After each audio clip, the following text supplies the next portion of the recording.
Hello, welcome back. I wanted to explain my journey of awareness, how it all started.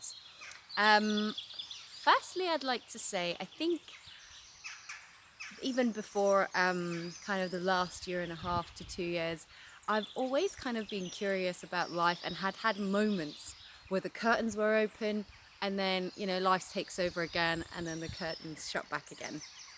So I think, yeah, since I was sort of 6, I've always been interested in the meaning of life, what's it all for, and I guess in moments of, any extreme moments in life, I've had a realization or a sort of like a detached perspective of what's going on.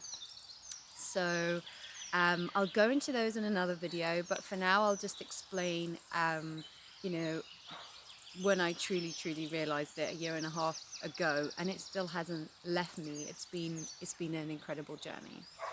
So having I guess I do have to give some context. So I'm from Ethiopia. I came over when I was very little. I was about 7 or 8, or even, yeah, about 7, I would say, and went to school here.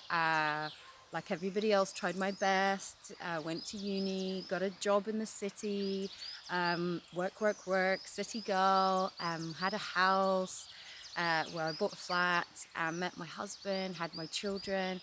And I always had this picture that once you have all these things, you are done. You are happy because you've achieved everything that is expected of you, or you might perceive to be sort of like the pinnacle of life. You've done it all.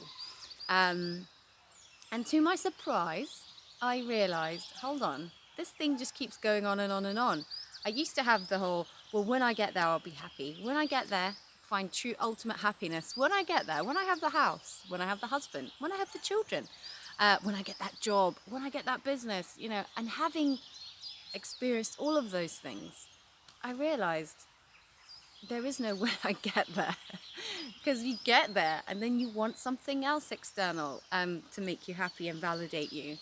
Um, my experience began when a friend recommended I do a KonMari of my house.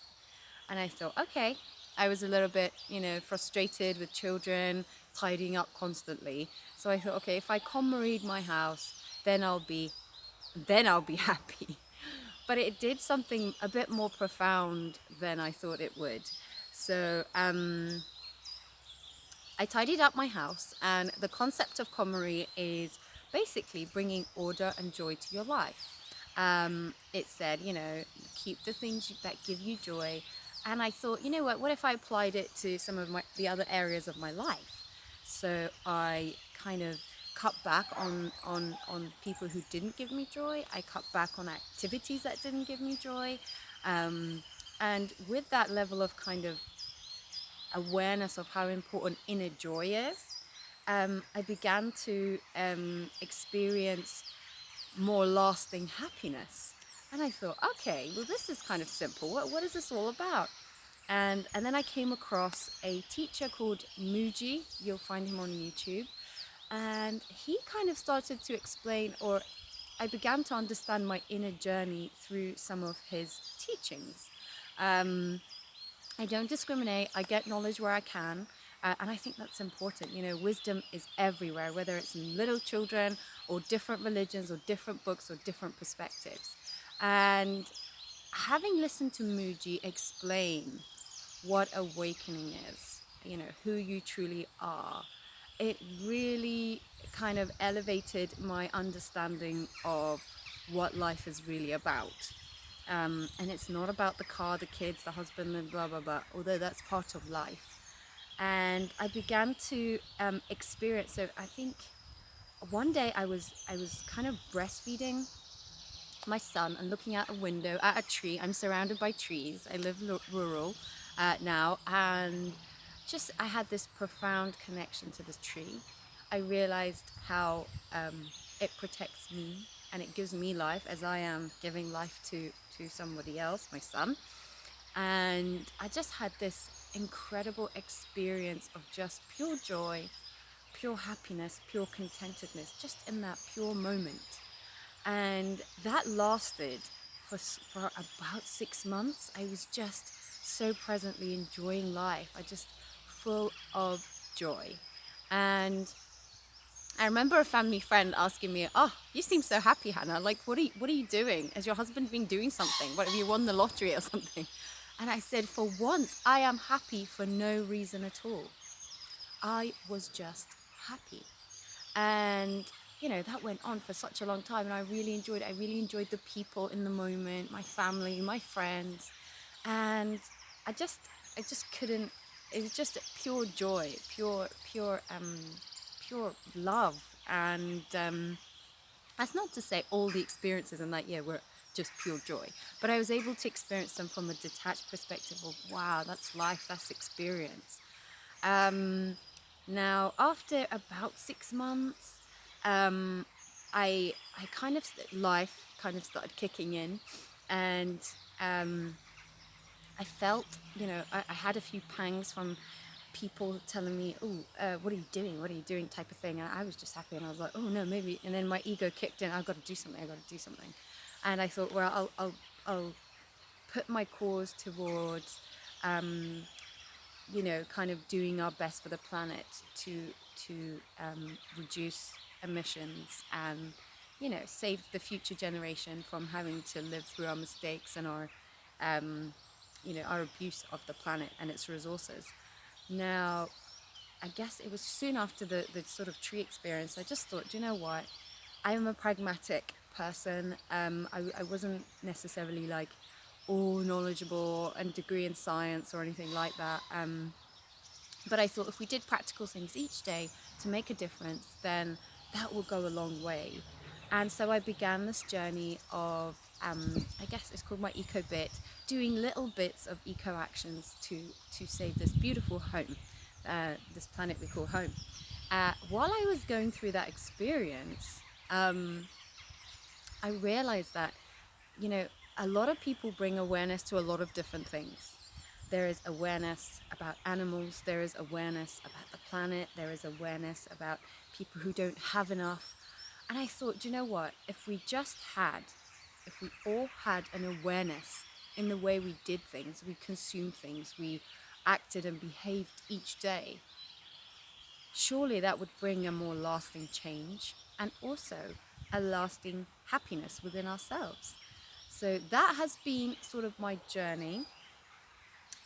About 6 months ago, no, I'd say about 3 months ago, another interesting thing began to happen.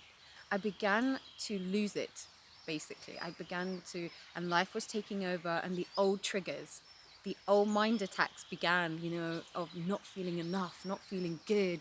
Oh no, what am I doing? People think I'm just doing nothing. And also just within myself, the things that triggered me were I could sort of feel them vibrationally. And I also, especially during my PMSing times, I would feel this intense anger. I couldn't control my feelings, and I thought, how can I go from like total bliss to this? Why?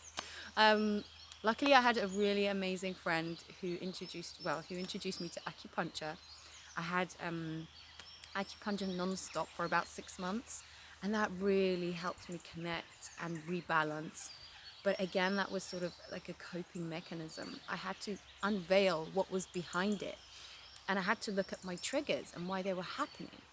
A lot of things triggered me, but the things that triggered me most, I didn't realize was all the body pain and all the conditioning and programming that are still there, even though I'm aware, resurfacing. So I guess from an awakening perspective, for me, it's been an ultimate realization, bliss and joy, followed by a resurfacing of many different emotions and emotional patterns, actually, emotional patterns that I kind of started to get back into with people around me.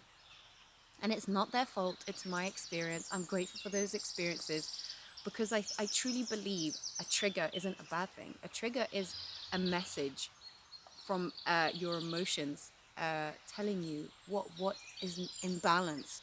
something in your thinking or ideology or belief is not in line with what you're doing.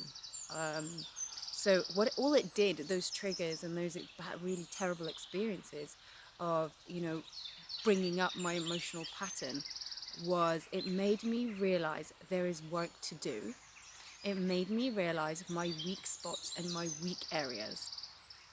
Now, I will explain what those emotional weak patterns were in another video. But for now, I will say, the bigger picture of the journey for me has been, you know, joy led me to there. But actually, before joy, it was a case of, I've reached my peak. Why am I not happy? Like, okay, do I need to keep working for more money? Do I need to keep working for more? Like, how can I be more fulfilled as I am? And so following that, I had, an awareness in one particular area, which made me realize all areas need awareness. If we brought awareness in the way we were thinking and doing things, we'd operate better in the world. And thirdly, having an awareness doesn't mean, okay, then you're a new person, nothing's going to happen to you, you're not going to feel anything. There is a level of emotional pattern there that have to be dealt with, recognized and realized in order to move forward. So we can go from a place of reaction to responding. We can go from a place of just doing live to being alive and going, okay, making peace with the inner little girl within us, or little person who may have experienced something and made a decision that still lives within us, or our way of thinking. So thank you again for coming back. I hope you've enjoyed my explanation of my journey. In the next video, I think I will probably touch base on, what are triggers, what are emotional patterns, where do they come from, how do they happen, and yeah, I'll catch you in the next video. Bye.